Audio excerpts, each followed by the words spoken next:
Duduk bersama, bincang bermakna, kata-kata berisi bukan sekadar fana. Topik mengalir, dibahas tuntas, bukan sekadar. Selamat pagi, siang, sore, dan malam Sobat Iman semua. Jumpa lagi bersama saya Budi Bagong dan rekan saya Yanto Fripo. bersama kami di podcast Obesitas. Obrolan bermakna, berisi, Dan dibahas tuntas. Iya, Mas Yanto. Iya, Siapa nih Mas Yanto? Kan Mas Kamaleng. Culingin. Suruh nyanyi nanti. Bukan Mas Budi ya? Oh, bukan kayaknya. Bukan kameramen. Kelihatan nggak? Agak gelap. Mana yang nggak kelihatan? Oh, ada. Oh, ada. Ini Iya. siapa Mas Budi? Romo Titus Jatra Kelana. Inilah bintang tamu kita di podcast episode yang keempat ini, Sobat Iman. Ya. Dan kita hari ini berada di mana, Mas Budi? Kita berterima kasih dulu nih dengan Romo Jatra Ya. karena Obesitas episode keempat ini boleh syuting di studionya punya seminari Santo Paulus Palembang. Beri tepuk tangan. Ya, Romo Jatra. Ya, Nah, jadi kami hari ini hadir di seminari ini podcast Obesitas episode yang keempat. Kita rencananya mau ngobrol-ngobrol santai aja nih sama Romo. Iya, pengen kenal lebih jauh siapa Ya. Romo Jatra ini kan. Biar Mungkin- Sobat Iman yang menonton ini Iya, semua yang belum kenal juga. kenal, yang belum kenal kenalan, bisa kenal di podcast ini. Iya. Yang sudah kenal mungkin bisa komen-komen di bawah gitu kan. Nah, jadi hari ini kita akan mengupas tentang siapa sih Romo Jatra dan tugasnya sehari-hari apa, Betul. ngapain. Nah, pernah ketemu di Universitas Musi ya Romo ya? ya. Universitas Musi, lalu di seminari, kalau Seminari. anak-anak seminari pagi-pagi pada ngerumput gitu. Ngerumput. Nah, ya. Ada Romo Jatra yang Yang ngatur ya ternyata. kayak kerja rodi. Nah, itu ngapain tugasnya kan?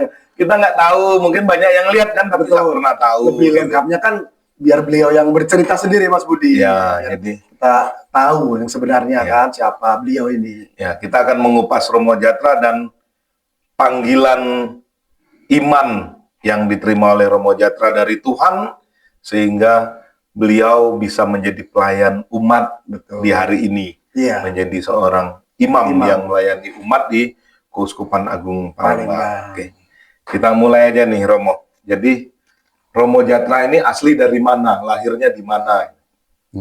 Baik, terima kasih Sobat Obesitas yang terkasih. Selamat pagi, siang, sore, sore, dan malam. Luar biasa. Lengkap. Lengkap ya, Iya. paket lengkap ini. Perkenalkan, saya Romo Titus Jatra Kelana. Biasa dipanggil itu Romo Jatra, tetapi ada juga kadang-kadang yang memanggilnya Romo Titus. Tapi yang sekali lagi yang biasa itu panggilannya Romo Jatra. Jatra. Ya. Saya itu berasal dari paroki Santo Aloysius Gonzaga, Sungai Lilin, salah satu paroki yang baru. Paroki Di- baru. paroki baru. di Keuskupan Agung Palembang. Ya, Kalau Sungai teman-teman Sobat Obesitas sekalian, perjalanan dari Palembang menuju ke Jambi dan sekitarnya pasti akan melintasi daerah Sungai Sungai Lilin. Lilin. Dan di situ sekarang sudah ada paroki yang dilayani oleh romo-romo dari Ordo Karmel. Oh, Karmel. Ya. Aduh, Karmel ya. Macet ini jalan lintas Sungai Lilin Oh, Palembang. macet, iya. Macet-macetnya. Biasanya ya biasa, tapi kayaknya mungkin agak terbantu dengan dibuka fungsional tol itu ya, tol apa namanya? Musilandas. Oh, ya, Musilandas sampai Pentul, Pentulan Bala ya. ya. Ha. Ya, tapi belum buka semua itu. Iya, masih. Saya lihat satu kawan-kawan yang mudik dari Jambi ke sini macet masih. Itu kalau macet itu memang suasananya kayaknya jadi langganan masa mudik kali ya. Iya. Akhir tahun mau kebetulan menjelang memang Natal Di juga masa mudik ini. biasa lah itu menjadi kayak apa ya?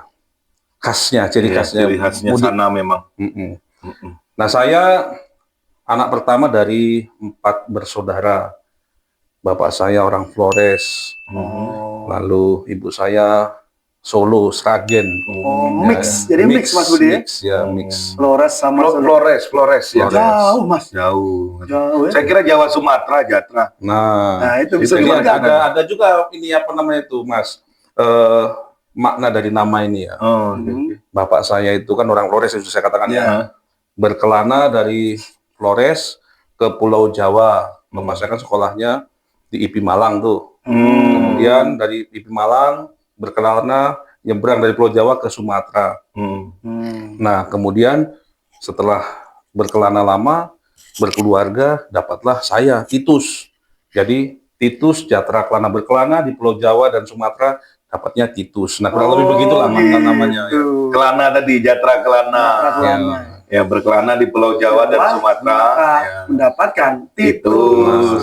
Yang memberi nama saya Titus itu Romo Titus Purbo Saputro SCY yang sekarang udah sepuh sekarang. misionaris di Papua toh. Ya, Umat Santo Yosep, umat Seberang Ulu, Tanjung Sakti pasti pasti tahu. sangat kenal beliau. Pernah jadi pastor paroki Santo Yosep dulu. Ya, Iya, betul. sekitar tahun berapa itu, Mas? 90-an. 90-an. 90-an. Mas Budi udah besar belum? Udah gede sekarang belum ya? Belum. Imun waktu itu. Masih Yuno. Itu amit-amit, bukan imun-imun. Ya. Nah, itu keluarga saya. Jadi kami dari 4 orang itu 3 laki-laki, 1 perempuan. Nah, itu jadi saya yang kemudian masuk seminari, dan kemudian adik saya nomor 2 juga sempat masuk seminari juga, artinya menjalani jalan panggilan khusus sebagai calon imam. Gitu. Oke. Nah, dulu kok bisa ini Romo, kok bisa terpanggil itu memang ada dari hati atau orang tua juga sudah jadi Romo Wele ya gitu Loh. apa gimana gitu? Ceritanya apa ya? Panjang sih Mas, tapi bisa diringkas lah ya. Diringkas. Jangan. Kalau panjang-panjang jadi Tapi novel. nanti dulu. Kita ada tahapan. Oh iya. Ya, kan tadi lahir, 4 bersaudara. Belum ada cerita masa kecil. Belum, setelah lahir kan ke masa kecil dulu. Itu nanti setelah selesai SMP Betul, kali yang betul, ya. tadi ya. Jadi SD, TK, SD, SMP di Sungai Lilin atau ke Palembang? TK nggak sempet Mas, Oh, TK nggak sempet. Dan selain nggak sempet juga nggak ada. Zaman saya kecil itu nggak ada TK di tempat kami, maka langsung SMP. SD. Oh, langsung SD. SD juga di desa kami, di Desa Sumber Rezeki ya. Oh. SD di sana. Kemudian ketika kelas 5 SD bapak saya bilang, nanti kamu SMP bapak antar ke Palembang ya, untuk belajar mengalami pengalaman hidup mandiri, lalu nanti juga supaya pengetahuan iman juga lebih memadai begitu ya. Karena kan ya mengertilah suasana sekolah di daerah begitu kan. Maka akhirnya ya ketika saya lulus SD, saya kemudian diantar bapak ibu tinggal di Pastoran Santo Paulus Pelaju. Berarti nggak Di situ. Pelaju di SMP Saverius 5. Kebetulan waktu itu Romo Paroki Pelaju itu kan Romo Petrus Abdi Putro Raharjo SCY. Nah itu Romo Abdi, biasa kita kata Romo Abdi, yang berkecimpung dalam pengembangan sosial ekonomi umat, masyarakat, lalu ada kita kenal Pansos juga ya. Nah kebetulan kalau dari silsilah keluarga, Romo Abdi itu saya masih panggil kakek gitu ya. Jadi nenek dari mama saya dengan Romo Abdi itu kakak beradik gitu. Oh, masih ada hubungan ini Romo ya jadinya. Bukan keluarga, jadi saya dititipkanlah ke kakek ya. Saya panggilnya Simbah ya. Eyang ya. Eyang, lalu ya tinggallah di SMP 105 itu. sekolahnya di SMP 105 tapi tinggalnya di Pastoran. Oh, yang di belakang. Di belakang. Nah, belakang Pastoran itu dulu ada kamar-kamar untuk anak-anak sekolah yang berasal dari Panti Asuhan Santa Maria Pasang Surut. Nah, dia yang sekolah ke situ, jadi kan tinggal di situ. Jadi sama-sama dengan mereka. Ya, ingat saya waktu itu di situ 2003 kalau nggak salah. Ada Mas Agus, Pak Karel, siapa itu? Ada berapa orang saya kenal. Mas Didi, guru SMP 105 ya. Itulah saya tinggal di Pelaju. Nah, saya ini langsung balik soal cerita panggilan ya. Saya pengen jadi Romo itu sebenarnya sejak SD. Oh, Ya, sudah sejak SD. Kenapa? sejak SD. Karena bapak saya kan katekis. Lalu pada masa kami kecil itu, tahun 80-an sampai tahun 90-an itu, daerah kami itu kan masih daerah yang susah ya, daerah transmigrasi. Artinya Romo-Romo juga melayani itu kan dari Palembang. Stasi waktu itu masih stasinya Stefanus. Nah, dulu stasi belum jelas juga, karena stasi dulu ada Romonya melayani dari katedral, ya nanti baptis, kalau ada baptisan dicatat di katedral atau di Santo Yosef atau di mana gitu Ya kan. kalau masih tahun 90-an belum ada paroki Belum. Stefanus ya. Belum ada itu. Belum ada. Makanya Romo-Romo yang melayani pada masa itu ya administrasi pencatatan baptis macam-macam itu juga ya kemana-mana itu kan, ada yang Santo Yosef, ada Santo yang Yosef, katedral. ada yang katedral gitu kan. Nah, lalu sejak tahun 90-an awal itu kan, kalau nggak salah 92-an itu, yang melayani kami di Sungai Lilin dan sekitarnya itu Romo Tadius Laton SCY. Ya, yang kenal. kita kenal ya, Romo Laton gitu ya. Di pengurus stasi kita tuh ada Mas Lukas. Nah, itu Mas Lukas dari Adi waktu itu bruder. Anak buahnya Romo Laton mana-mana tuh. Saya waktu itu masih zaman jaga malam di RR. Jadi kalau Romo Laton dari stasi naik Citrun itu jam 2 malam tukang buka pagar. pernah jaga malam ya? Hah? Pernah jaga malam? Nggak ada potongannya gitu. Nggak, langsung jadi direktur. Boleh lah. Nah itu jadi, Malam dia. Ya, balik ke Romo. Balik ke Romo lagi kan. nah jadi Romo Laton melayani ke tempat kami, dan ketika melayani ke Sungai Lilin dan sekitarnya itu kan meliputi daerah Sekayu, Mangunjaya, kemudian melayani Toman. sekitar itu, lalu Banyu Lincir dan sekitarnya itu kan jaraknya cukup jauh, dan nginap di rumah ya. Jadi ketika masa kami kecil itu ada satu kamar yang memang Khusus. dikhususkan untuk Romo. Ya, kalau Romo Hadir. datang, jadi Romo akan berarti pasti nginep nginep tempat di rumah. Romo Jatra. Ya, tempat rumahnya Romo Jatra. sih. Dan nanti Bapak akan menemani Romo keliling ke stasi-stasi Stasi. di Banyu Lincir, di Karangagung, sampai Sekayu, Mangunjaya dan sekitarnya itu. Nah, pengalaman berjumpa dengan Romo, kedekatan dengan Romo seperti itu. Lalu ketika kami mau berangkat sekolah, biasanya Romo ada duduk di kamar sedang doa harian ya, ofisi, brevir itu. Nanti kami ketuk pintu masuk kamar, lalu pamitan sama Romo, diberi berkat. Dan itu pengalaman yang membekas. Lalu pengalaman melihat Romo Laton ini kan hebat menurut saya. Oh, tahan banting Romo. Kemana-mana nyupir sendiri. Ya. Kalau mobilnya rusak didandani sendiri. sendiri, ya. Serba bisa ini kan. Iya. Nah, lihat Romo terinspirasi akhirnya kan. Wah, saya kapan-kapan mau juga jadi Romo begitu ya. Oh, langsung gitu. Ya, terbersih dari hati. Terbersih dari hati. Tapi namanya juga masih pikiran anak-anak ya, lihat Romonya gagah, nyopir mobil Land Rover itu kan kayaknya luar biasa gitu ya, keren gitu ya. Nah, Land Rover, kadang Citrun. Nah, tapi ya itu tadi masih anak-anak kan, akhirnya lambat laun juga hilang, artinya enggak lagi teringat ya. Kemudian baru ketika saya SMP, ketika itu saya kelas 2 kalau tidak salah, di Pelaju ada kegiatan Minggu Panggilan. Nah, yang mengisi Minggu Panggilan itu kebetulan para seminaris dari Seminari Santo Paulus Palembang. Oh, ke situ. Ya, mengisi acara di sana, lalu ada satu seminaris yang mengatakan, "Dek, ayo daftar masuk seminari." Nah, saya tanya, "Loh, seminari itu apa, Mas?" Nah, seminari itu tempat sekolahnya calon-calon Romo, seperti kami ini. Akhirnya, oh iya, nanti dikabari Mas ya. Nah, itulah akhirnya kami mendapat informasi tentang pendaftaran seminari, dan dari Pelaju waktu itu kami ada 4 orang yang mendaftar masuk seminari bersama dengan teman-teman yang lain tentu. Nah, dari 4 orang yang mendaftar dari Paroki Pelaju, kemudian 2 yang dinyatakan diterima masuk seminari. Nah, kurang lebih itu. Siapa tuh satunya? Selain Romo Jatra? Satunya itu Bisa disebut mungkin nonton. Mas Beno. Mas Beno sekarang itu fotografer handal di Pelaju. Ya, Mas Utris pasti kenal, Mas Trisnanto pasti kenal dia. Rambutnya Kenal panjang. tuh. Oh, kameramen kenal ya? Kenal, pasti kenal. Oh, yang fotografer. Benu apa? Beno. Oh, Ben. Oh, iya, pernah lihat. Adiknya Bagus Wulandari. Nah, Oh. Mas Trisnanto pasti kenal, kakaknya Beno, Mas Bagus, Bulan Daru ya itu ya. Iya, iya, Nah iya. itu.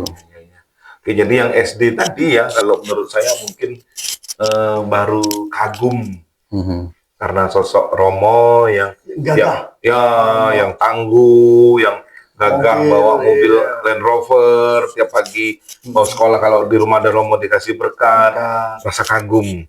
Tapi begitu SMP ketemu dengan kakak-kakak seminaris yang datang, baru melihat langsung, oh ternyata seperti itu. Nah, ada sekolahnya. Sekolah segala macam, nah, ikutlah tes, baru benar-benar terpanggil. Didasari dulu oleh rasa kagum, sama kayak misalnya ada orang yang dari bukan agama Katolik terus masuk Katolik, nah, mungkin ada sesuatu yang dia kagumi atau yang dia lihat di dalam itu gitu kan, sehingga Segala dia- sesuatu kalau dari hati itu Mas, benar-benar akhirnya luar biasa lah. Iya. Pokoknya sesuatu yang dari tadi kan dari kagum, Iya. tapi dia dari hati akhirnya aku pengen nih.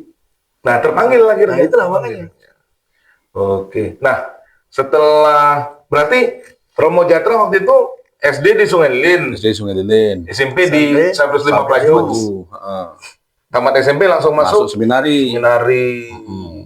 Oh, jadi sekarang sudah seminari nih ceritanya. Oke, seminari Nah, ya. pas di Masuk seminari, bagaimana tuh ceritanya? Bisa masuk, terus setelah masuk seminari, berarti apa kalau yang dari tamat SMP? Apa? Gramatika. Gramatika. Gramatika. Masuk gramatika, nah, terus kehidupan di seminari, suka dukanya. Suka seperti apa? dukanya atau malah ada yang lucu-lucu, yang berkesan. Jahil, ya. biasanya- Episode 2 kita kan, Ya, episode betul. 2 kita Romo Gono kan. Iya. Jahil lah. Ya. Romo Jatra termasuk yang jahil, apa yang dijahilin, apa yang menjahili. Ya, gitu. kalem-kalem Iya, gitu kan. kalem gitu. Iya, iya.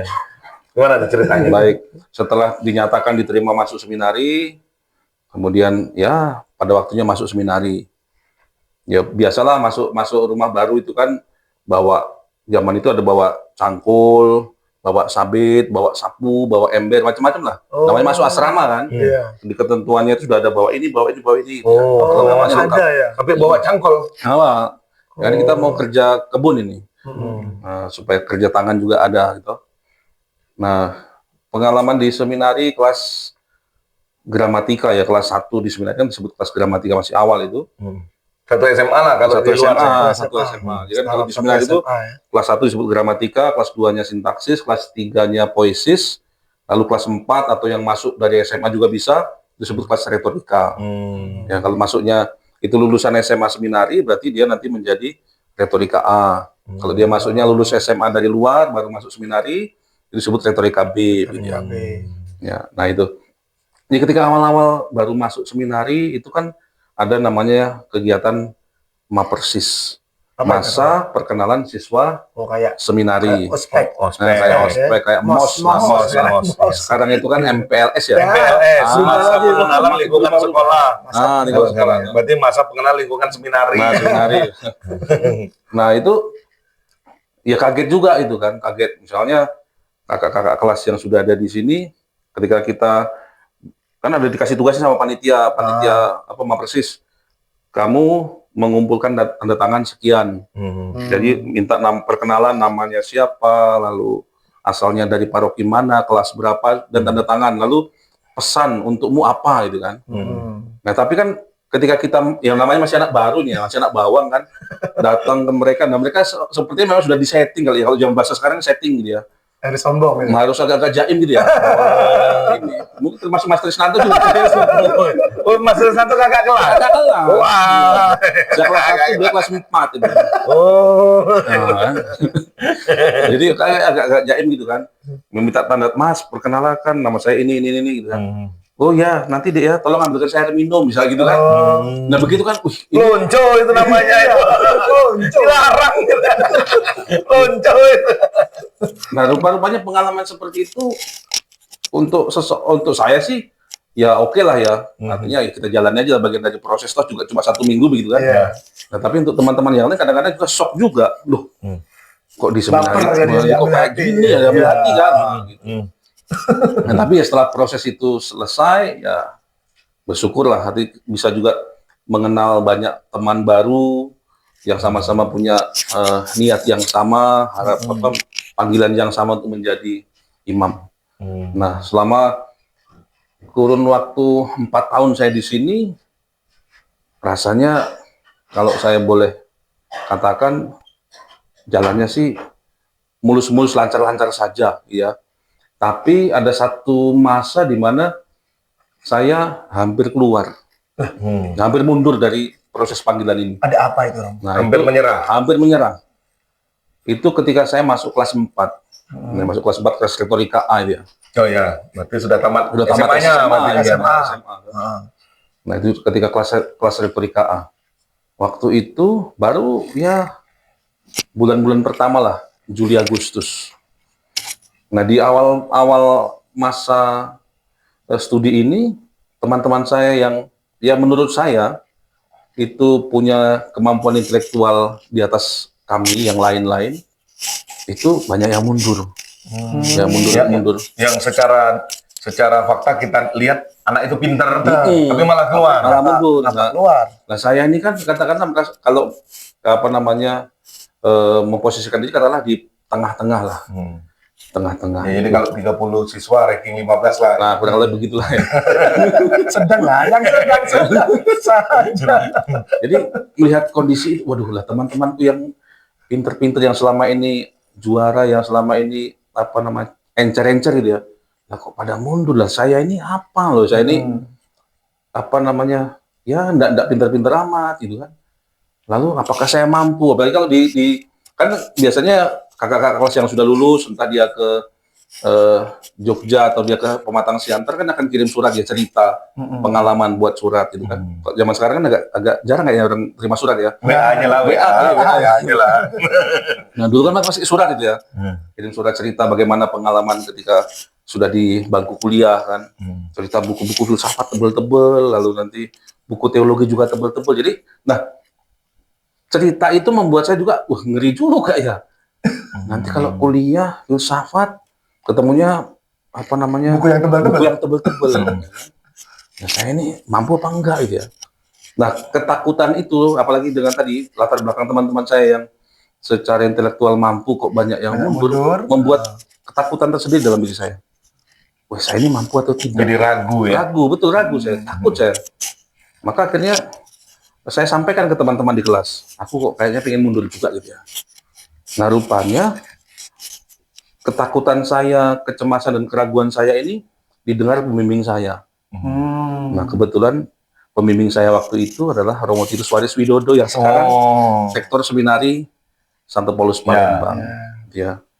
Jadi pada saat ada gejolak keraguan dalam diri saya itu, beliau sedang di luar kota. Nah, ketika sedang dalam proses pergumulan itu, beliau pas pulang, ya, pulang lalu dengar bahwa saya ada situasi yang begitu, akhirnya saya dipanggil ke kamar beliau. Biasa di seminar itu kan ada namanya bimbingan rohani ya. Empat mata. Empat mata. Konseling lah kalau kita di luar.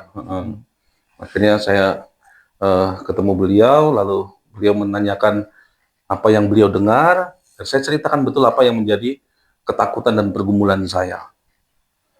Benar, kamu mau mundur? Iya, Romo, kenapa? Nah, saya ceritakanlah tadi. Lalu beliau mengatakan, saya beri kamu waktu 1 minggu.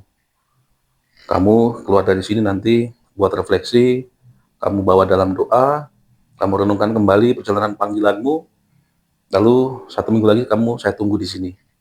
Kalau nanti kamu putuskan mundur, kamu mundur dengan lapang hati. Kalau kamu tetap lanjut, juga tetap melaksanakan dengan lapang hati. Semua keputusan ada konsekuensinya. Begitulah yang beliau pesankan kepada saya. Dan begitulah saya akhirnya refleksi, berdoa, kemudian merenunglah, melihat kembali perjalanan panggilan saya selama di seminari. 3 tahun yang sudah lewat. Ya, 3 tahun lewat ya. itu kan. Semua menyenangkan perasaan saya. Dan saya sadari, wah ini bagian dari berkat Tuhan. Maka setelah proses itu, tidak sampai 1 minggu, kurang lebih 5 hari kalau saya salah ingat ya. Saya kembali ke Romo itu, saya sampaikan, Romo, saya lanjut. Mohon doanya. Dan begitulah, akhirnya saya selesaikan proses di kelas 4 di retorika itu, hingga pada akhirnya memutuskan untuk menjadi seorang calon imam Diosesan Keuskupan Agung Palembang. Nah itu.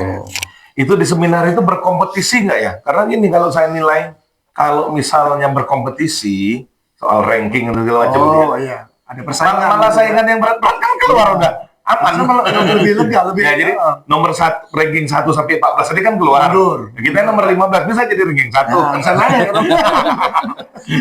Kan saingan-saingannya hilang udah kan. Kan Ada kalau- nggak kayak seperti itu? Iya. Mungkin Iya. seperti itu enggak ya? Iya. Kalau di Seminari. Ya tetaplah ada, artinya kita bersaing sehat, artinya saling memacu untuk menjadi memiliki pemahaman dalam belajar gitu ya. Tetapi ya masing-masing kan juga bisa mengukur kemampuan kita sebatas mana begitu kan. Iya. Tapi bahwa ada keinginan untuk bisa punya pengetahuan yang lebih dan memperkaya pengetahuan, entah lewat tadi ya pelajaran formal atau juga menambah dengan pengetahuan yang lain, pasti ya, masing-masing punya kemauan itu. Karena di seminari juga kan dalam pola pembinaannya ada 4S itu kan yang Apa harus itu, Pak Kasno? yang harus menjadi pijakan pedoman hidup seorang calon imam seminaris di seminari ini. Pertama itu adalah soal sanitas, kesehatan ya, Oh. kesehatan.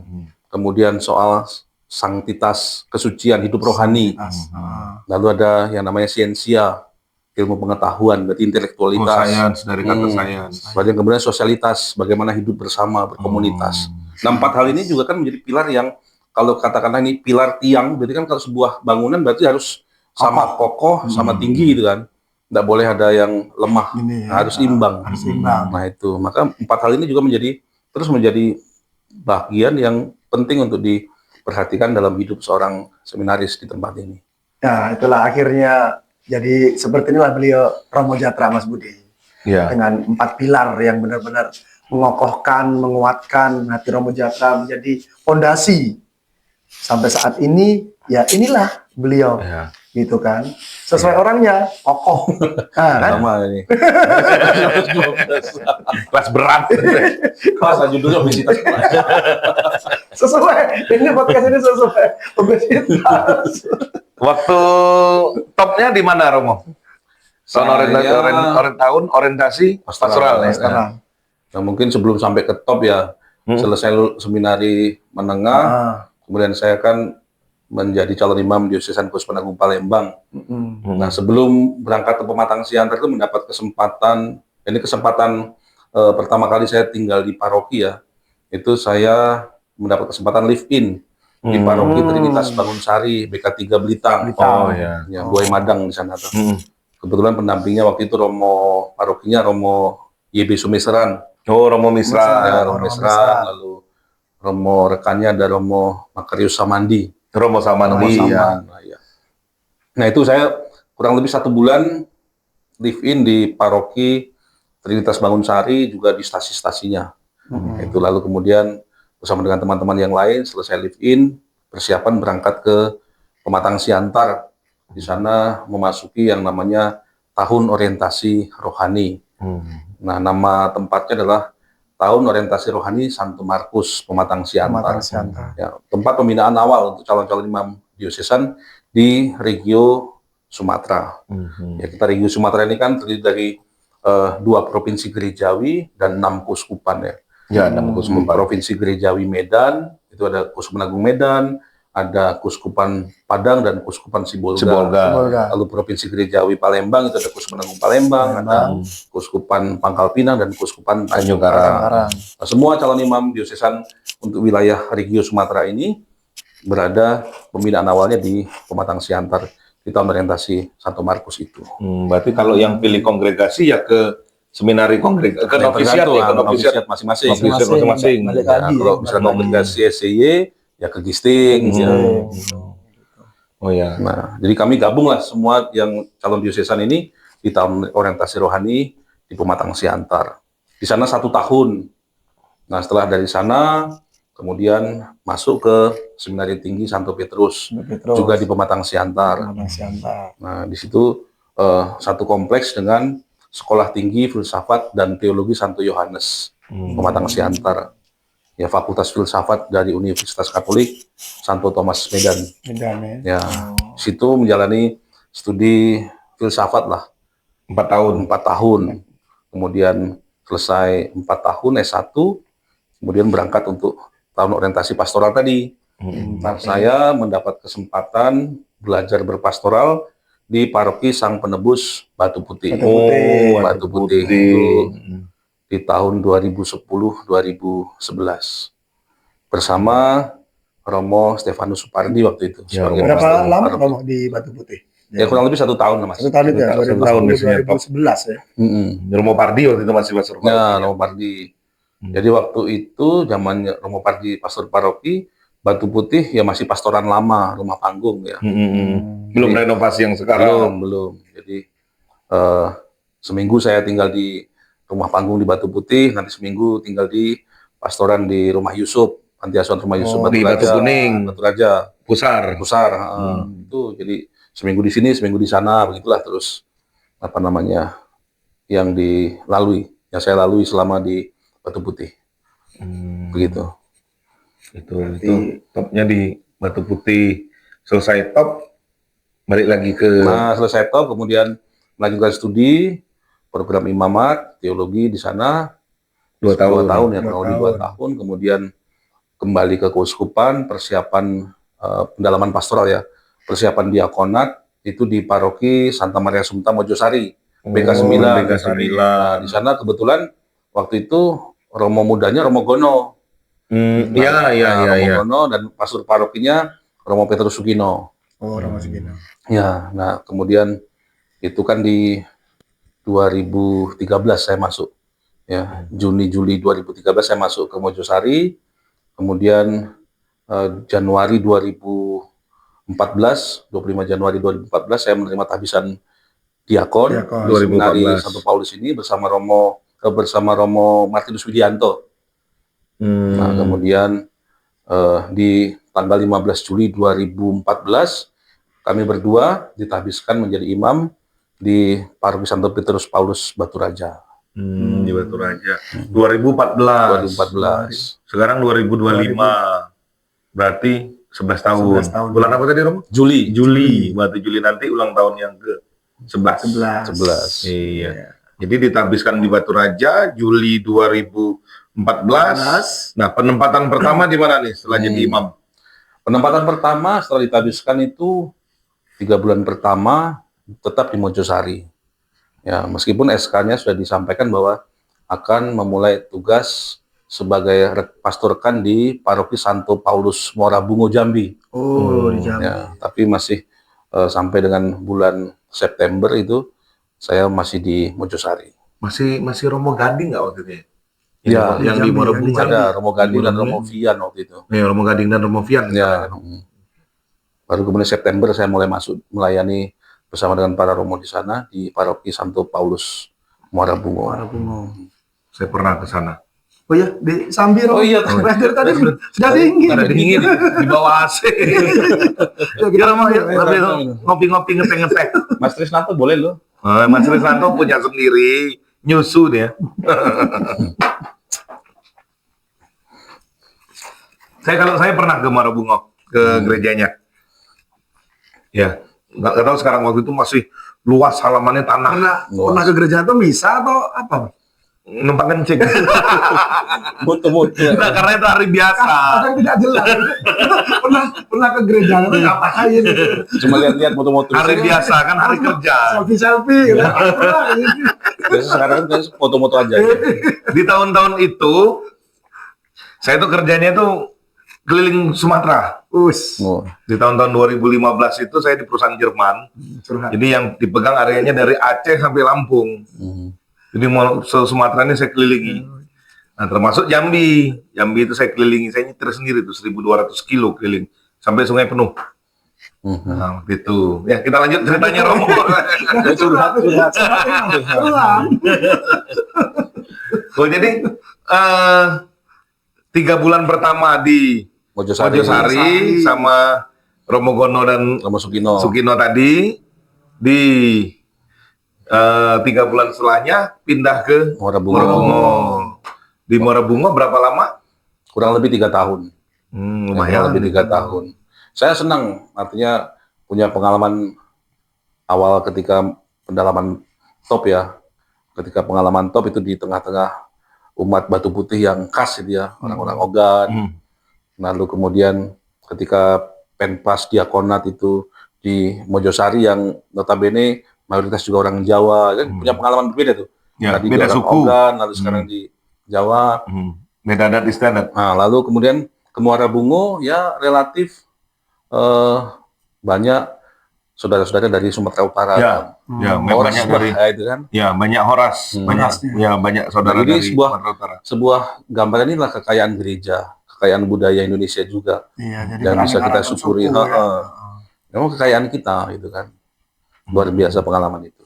Dan di Muara Bungo sendiri selama 3 tahun di sana bersama Romo Vian, bersama Romo Gading melayani di 28 stasi ya. Banyak ya. Nah, banyak, 28 stasi Itu Tebo masih ini kan masih stasi ya, masih kan, waktu masuk itu kan? Muara Bungo. Hmm. 28 stasi tersebar di 3 provinsi. Ya. Sampai Padang itu kan? Jambi, Sumatera Barat, juga Bengkulu. Hah? Ujung, Bengkulu atas enggak? Sumsel. Riau. Oh, sudah Riau, Riau. iya. Jadi Jambi, Sumatera Barat, Riau. Gitu ya. Di 6 kabupaten. Ya, kabupaten itu tadi masuk wilayah 3 provinsi ini tadi. Jadi sekali keliling nginep itu. Ya, ada berangkat Jumat, Sabtu, Minggu baru pulang. Lah, Jadi misalnya umat di sana nggak selalu hari Minggu, nggak pasti. Nggak bisa, nggak Kalau bisa romonya pas hari pas ya Minggu, bisanya ya. ketemu Iya. Selasa ya umat stasinya Misalnya bisa Selasa. Selasa. Ya, mengikuti apa ritme lah. Bagaimana pelayanan itu supaya bisa rata semua didapat penting pelayanan. bisa terlayani Bisa misa, semua. betul. Karena dengan kondisi daerah yang berjauhan kan, apalagi kalau paroki Muara Bungo itu kan rata-rata di daerah apa ya, di daerah pedalaman kan. hutan, jadi keluar masuk hutan gitu dong. Ya, Oh, ngelewati ini ya, Sungai lewati Batanghari. Taman Nasional Ya, ini, Taman Nasional yang suku anak dalam. ada ketemu juga suku anak dalam kan. Begitu. Jadi memang pengalaman yang menantang untuk saya ketika melayani di paroki Muara Bungo, ketika pelayanan ke daerah-daerah yang di dalam itu, saya buat ini sebagai sebuah perjalanan rekreasi, pelayanan sambil rekreasi. Iya. Jadi ketika istirahat, ketika capek ya istirahat. Iya. Mungkin Jangan kalau jalan-jalan. mau dulu hobi nulis, jadi cerita tersendiri, jadikan satu buku bagus juga ya. Pengalaman selama melayani daerah pedalaman. Tapi memang begitu pada saat beban kita mulai banyak, kayak misalnya saya tekanan pekerjaan segala macam, ya jangan dianggap sebagai tekanan, anggap aja sebagai rekreasi, enjoy, santai gitu. Tetap menjalani, tetap Iya, menjalani. enjoy aja. Ini 6 kabupaten, 6 ya. kabupaten. Itu sebulan sekali atau seminggu sekali mereka terlayani? Ada yang sebulan sekali, ada yang 2 minggu sekali. Gitu ya, ada yang Rata-rata transmigrasi Romo ya? rata-rata transmigrasi. Transmigran kalau yang di wilayah Rimbo itu dari ini, daerah Wonogiri ya, yang Waduk Gajah Mungkur itu ya. Oh, transmigrasi dari itu. Saudara-saudara kita dari Jawa yang dari Wonogiri. Ya desanya jadi kan tenggelamkannya di waduk. Iya. Nah, Berarti itu banyak Orde Baru. Jawanya Romo di sana. Banyak ya, ada itu tadi ada sebagian daerah tertentu yang dari Jawa. Sumatera Utara, ada yang Jawa gitu kan. Oh. Tapi itulah sekali lagi bagian dari kekayaan gereja, kekayaan Indonesia yang harus kita syukuri. Pengalaman Romo Jatra. Iya. Mas Tris, lu topnya di mana? Lihat topnya tukang ojek pengkolan. Nah, terus kalau sekarang bisa diseminari ini Romo. Mungkin bisa. Nah, jadi tadi itu kan 3 tahun di Muara Bungo. Berarti tahun 2017. 17, yes. Nah, 2017 ke sini sekarang. Nah, 2017 saya mendapat tugas baru untuk melayani umat di Batu Putih. Oh, balik ke tempat. balik ke dusun, sana, balik berarti, dusun. Romo. Balik dusun. Balik dusun, mau balik dusun. Ya. Tempat yang tadi diakon. Ya, jadi pengalaman yang tadi bukan diakon, ketika top. Oh iya, ketika top. Ya, diakon di Mojosari. Nah, jadi pengalaman di top itu sudah ada gambar lah bagaimana suasana di Batu Putih, Batu gitu ya. Putih. Bukan sesuatu yang baru sama sekali lah. Sudah pernah. Sudah pernah. Ya. Setahun. Betul, setahun sama Romo Pardi kan. Tapi ya ketika mendapat mandat itu untuk mulai melayani di Batu Putih, ada pertanyaan juga saya ke Bapak Uskup. Bener nih Bapak Uskup, saya kan masih muda. Masih Monsignor Aloysius ya? Saya kan baru imam muda, baru 3 tahun kok sudah dipercaya sebagai pastor paroki. Kok kayaknya saya merasa belum pantas dia, belum layak lah. Saya imam muda, lalu mendapat tugas berutusan yang sedemikian kan.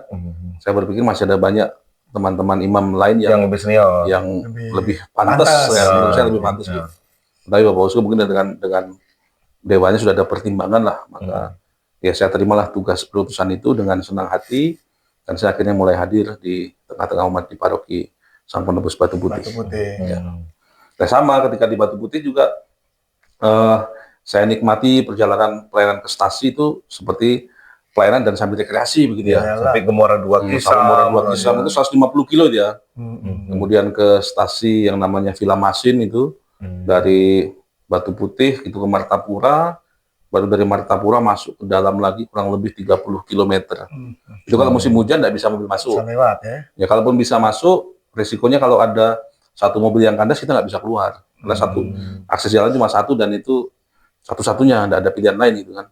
Maka biasanya kami memilih naik sepeda motor Dari Batu dari Putih. Batu Putih. Dari Batu Putih. Dari Batu Putih. 30 kilo itu. Baik totalnya kurang lebih 100 Dari Batu Putih ke Martapura aja udah berapa puluh itu? ratusan kilo lah. Oh, dari Batu Putihnya langsung ke Martapura, baru ke tadi Nah, baru masuk ke dalam lagi. Iya. Ya kurang lebih Luar biasa. Martapura Batu Putih itu ya kurang lebih 60-an kilo kan. Tambah gede hampir ya katakan 100 Iya, lah. 90, 100 kilo. Sama kawan 100 lah. Iya, udah, ambil dua lah. Satu siapa dua? Tempat Mas Risnanto kan? Yang itu, Martapura. Mbak Nyonya. Mbak Nyonyanya Mas Risnanto. Gitu ya. Iya. Nah itu, jadi sekali lagi menjadi pengalaman yang menyenangkan juga hadir bersama umat. Waktu kami pelayan di sana juga ada komunitas baru dari saudara-saudara Nias juga mulai membentuk ada komunitas Nias. ya. Nah, kan semakin memperkaya memperkaya komunitas umat di paroki Sang Penebus Batu Putih. Itu pengalaman yang ya Batu Marta kan masuk masuk ya. Batu Putih. Jadi Batu Putih sendiri satu wilayah, lalu ada wilayah Oku Selatan itu ya. Muara Dua itu ke selatan. Muara Dua sendiri, lalu Muara Dua Kisah, Menara Kemiung juga, lalu wilayah Martapura, ada wilayah juga Batu Marta, Oku Indo, Oku Selatan, Oku Timur, Oku Timur. 3 kabupaten. 3 kabupaten. Ya. Berapa tahun di Kurang Sang lebih Penebus? di sana 4 tahun. 4 tahunan. 4 tahun. Berarti 2021. Jadi 4 tahun selalu seperti itu Romo ya. Tadi melayani umat dengan sepeda motor, Iya. berkilo-kilo, beratus kilo, ya. Tahan nggak Mas Budi kira-kira Mas Budi? Oh tahan, saya touring. Jangan motornya yang katakan. Udah turun miring gitu. Saya biker, Oh, saya biker. anggota klub Biker. motor. Biker. Saya udah pernah touring keliling Sumatera Selatan, keliling Pulau Bangka. Biker saya. Lanjut. Jadi 2017 ke 2021. Nah, 2021 Terus ke sampai- 2025 ini. Nah, tuh. jadi di masa-masa COVID, ya masa-masa COVID kan Oh ya, COVID itu. tahun COVID. 2000-an lah ya. 2020. Kasus 2020 pertama di kan. Palembang itu Februari 19. Februari 2020. Ya. Nah, Yang di Kenten meninggal pertama COVID. Orang Sumatera Utara, Pak siapa namanya? Orang Sumatera Utara, Cok. Bapak-bapak. Nah, jadi di masa-masa COVID itu sebenarnya kami di Batu Putih sedang proses rehab gereja Batu Putih. Renovasi Nah, sampai yang jadi sekarang ini. yang kan? sebenarnya jadi sekarang itu. Jadi karena nggak bisa kemana-mana ya akhirnya jadi dalam tanda petik kayak jadi pengawas bangunan lah. Oh, Nggak jadi bisa mandor. Nggak ikut gadok semen. Oh, ikut.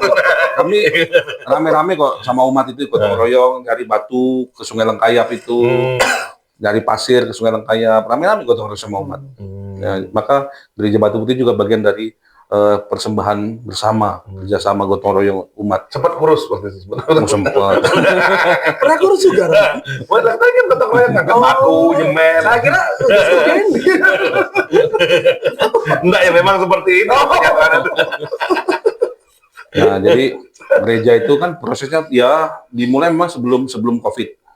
Tapi ketika COVID. ketika COVID terjadi ya Itu masih setengah ya, jalan. masih setengah jalan. Pas COVID itu. Maka ya tetap jalan lah proses pembangunan meskipun dengan apa ya tertatih-tatih lah. Tapi puji Tuhan semua bisa berjalan lancar dan gereja itu bisa diberkati di bulan Januari 2021. Hmm. Nah, kemudian di bulan September kalau saya tidak salah, 2021 September atau Oktober. masih suasana COVID. Nah, September lah, di September 2021, 2021. Monsinyur Harun, Bapak Uskup kita, itu menyampaikan kepada saya bahwa saya mendapat tugas baru. Oh. Nah, tugas baru untuk beranjak dari Dusun Batu Putih, untuk kemudian ke Kota. Seminari Menengah Santo Paulus Palembang. Akhirnya.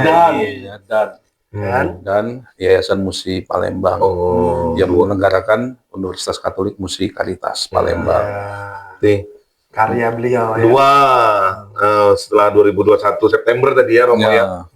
Di seminari Sama Sama di Musi. Musi yang seminari dulu. Sebagai apa kalau Romo Jatra di sini? Posisi di seminari. Menjabat apa nih? Kalau di seminari ini saya, Mas Tris pasti hafal itu. Tugasnya sebagai perfect disiplin.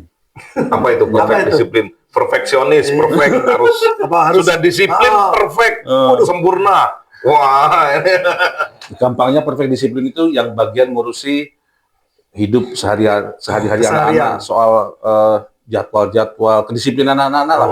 Memastikan bahwa kegiatan sehari-hari anak-anak prioritas harian sesuai. Nah, sekarang Romo, kalau tidak sesuai jadwal. Nah, apa itu? Ya, Apa ada sanksinya atau gimana? biasanya kita kasih teguran dulu, ditanya kenapa kok kamu Harusnya begini. apa tadi?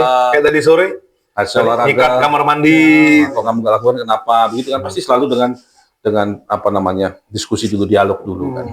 Kita juga harus tahu apa masalahnya, kenapa kok tidak melaksanakan tugas tanggung jawabnya. Apa, lagi sakit, Apa sakit apa atau kangen emak di rumah. macam-macam ya, macam-macam anak-anak kan masih juga punya dinamikanya juga. Ya, kita harus tahu juga apa persoalannya, apa sebabnya kok kamu begini, begitu kan? Berarti apa? Romo ini kamu harus disiplin. Jadwal ini harus sesuai. Kamu kerjakan kayak gitu. Ya, mengatur sistem. Sistemnya harus Sistemnya berjalan setiap hari dari Dari pagi pagi sampai pagi lagi. Gitu kan Romo ya. Iya. Termasuk apa yang dimakan, jam sekian belajar, jam sekian sarapan. Iya. Gitu kan. Oh, ini ada yang bawa rokok, ketahuan. Ya karena di seminar ini kan sudah ada bagiannya masing-masing ya. Ada yang bagian spiritual, ada yang bagian rumah tangga, Oh, sekarang dibagi-bagi ya Ada, untuk bisnisnya masing-masing. ada yang ya. bagian ekonomat, bagian keuangan, romonya begitu kan. Ada yang pembimbing rohani, gitu kan. Nah, saya kebetulan saat ini tugasnya sebagai perfect disiplin yang mengelola bagian ini. Ya, Ya, desk-nya. kalau di luar tuh kayak apa ya, kayak Satpol PP gitu Ya, kan. penegak aturan. Satpol PP. Seminari. Penegak perda. Iya, penegak perda. Ya, supaya hidup di seminari itu menjadi teratur ya. Teratur semua. Polisi. Iya, polisinya seminari. Pengawas, Iya. Gitu. Tapi polisi yang satu nggak bisa disuap. Nggak bisa. Nggak bisa bayar. Bisa yang ini Romo Agus. Pak. Suap-suapan. Kalau ulang tahun, Makan, Mas. kalau ulang tahun, kalau ulang tahun. Oh, begitu. Kalau yang di Universitas Musi? Di Universitas Musi, saya di Yayasan Musi Palembang ya. Itu sebagai sekretaris yayasan.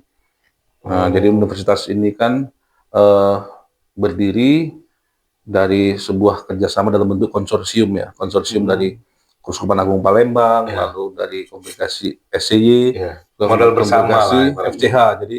Jadi konsorsium inilah. Jadi kami menjadi katakanlah ya perpanjangan tangan dari para pihak pemilik universitas ini kan. Nah, Saya dari Keuskupan, Romo Jatra. Ya, kalau sebagai sekretaris. Kalau yang Romo Kusmartono, Donatus dari Kusmartono. Kongregasi SCY kan sebagai ketua, Ketua. ada Suster Leonorin dari Kongregasi Suster Caritas sebagai bendahara. Nah, saya ini orang bisnis. Jadi tahu. Dari sini, dari cerita ini, saya tahu sudah kondisi saham. Gitu. Berarti saya yang paling banyak sahamnya. Ya, karena saya orang bisnis. Tahu. Sekretaris berarti sahamnya nomor 2. yang suster FTH pasti suster kan? Pasti suster kan, bendahara kan masih kan? Itu sahamnya. Dari situ. Ya kelihatan kalau konsorsium begitu. Oh ya sudah. Ya. Itu konsorsium di tempat lain itu kan. Kalau di sini kan kerjasama, ya, yang penting bahwa yayasan ini, lembaga ini berjalan baik kan. Ya, memang harus seperti itu. Karena ini pendidikan, ini kan misi. Istilahnya gotong royong lah. Tidak ada siapa lebih besar, siapa Nggak lebih. ada. Itu kan yang di luar tuh, Romo. Nah, itu di luar. Maksud Mang Budi ngomongnya di luar. Ya, di luar. Iya, jadi sebagai sekretaris. Iya. Jadi sehari-hari pagi sampai sore ya di kantor yayasan, kemudian sore sampai pagi ya di seminari gitu. Ini juga sekretaris Mas Yanto. Ya, sama. Sekretaris stasi. Yanto Hilarius. Nggak jauh-jauh dari tulis-menulis kayaknya. Zaman sekarang jarang nulis, ngetik. Buat jargon juga sekretaris kemarin. Nah, itulah situasinya. Gitu. Itulah cerita Romo Jatra, Mas Budi ya. Ya, Begitu Sobat Iman. menarik, benar. Ya, ini kita berbagi pengalaman. Betul. Jadi sebenarnya apa ya? Kalau episode 2 kemarin kita kan mengapa panggilan itu bisa terjadi. Itu terjadi pada Romo Gono.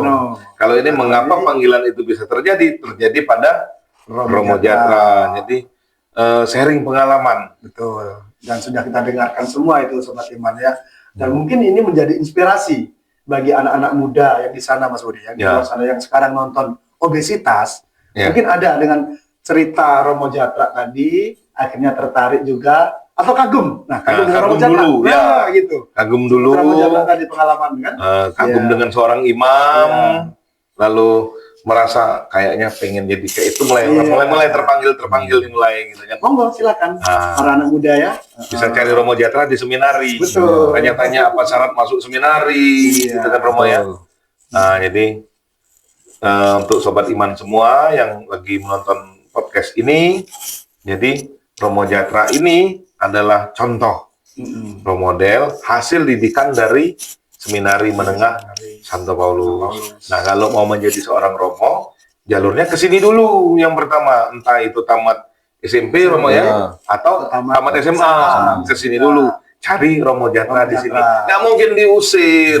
Gitu bilang di depan, mau ketemu Romo Jatra, mau tanya-tanya cara masuk seminari, syaratnya apa, sharing-sharing sama Romo Jatra, nggak mungkin diusir.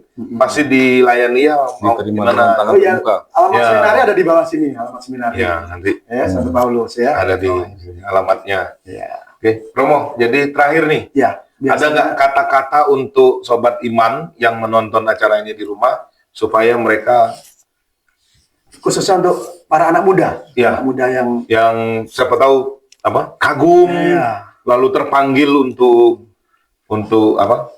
menjadi seorang imam seperti Romo Jatra dan Romo-Romo yang lain. Silakan Romo, pesan-pesannya. Baik, Sobat yang terkasih, para pendengar, para pemirsa obesitas ya, terutama teman-teman muda, ayo buka hati, jawab panggilan Tuhan untuk menjadi imam, biarawan dan biarawati. Kalau mau jadi imam, datanglah ke Seminari Menengah Santo Paulus Palembang, atau juga ke seminari-seminari yang lain. Sampaikanlah apa yang menjadi niat hatimu, menjadi calon imam atau menjadi calon biarawan, biarawati di tempat masing-masing, dan bukalah hatimu, jawablah ya pada panggilan Tuhan untuk ikut ambil bagian dalam karya perkutusan bekerja di kebun anggur Tuhan. Romo, saya, Imam Diosesan Keuskupan Agung Palembang, awalnya tertarik menjadi imam diosesan karena saya sendiri sadar di daerah saya, di Sungai Lilin itu pelayanan misa waktu saya kecil, itu sebulan sekali. Itu artinya apa? Imam sangat terbatas jumlahnya. Dan sekarang pun jumlah imam masih sangat terbatas. Tuhan Yesus masih membutuhkan tangan-tangan kalian untuk ikut ambil bagian mewartakan kabar sukacita di banyak tempat. Lebih-lebih di Keuskupan Agung Palembang yang kita cintai. Maka mari datang, satukan hati sebagai calon-calon imam gereja masa depan. Tuhan Yesus memberkati. Oke. Mantap.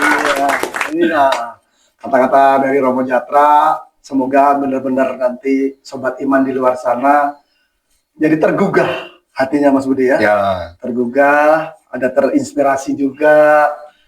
Tidak hanya seorang imam, bisa biarawan biarawati, bisa juga nanti diterima pokoknya. Biarawati. Iya. Ya, Biarawati. Kalau di Palembang ada ini ya, kongregasi FCH. FCH ada. Ada FCH, ada CB, CB, ada di Kudus, iya. ada FSGM, FSGM, ya. ada juga yang dari Korea, Suster CCSS. Iya, CCSS. Ya. Ya. Sobat Iman semua yang nonton obesitas, jadi episode 4 kita telah usai. Kita sudah kedatangan bintang tamu kita, Romo Jatra, mengulas tentang mengapa panggilan ini bisa terjadi versinya Romo Jatra. Oke, nantikan kami lagi di episode kelima, obesitas yang kelima, bersama bintang tamu yang lebih menarik lagi. Lebih keren, lebih oke lah pokoknya Mas Budi ya. Mantap. Oke. Iya. Baik, Sobat Iman semua, sampai jumpa di obesitas episode yang berikutnya. Salam obesitas. Bye.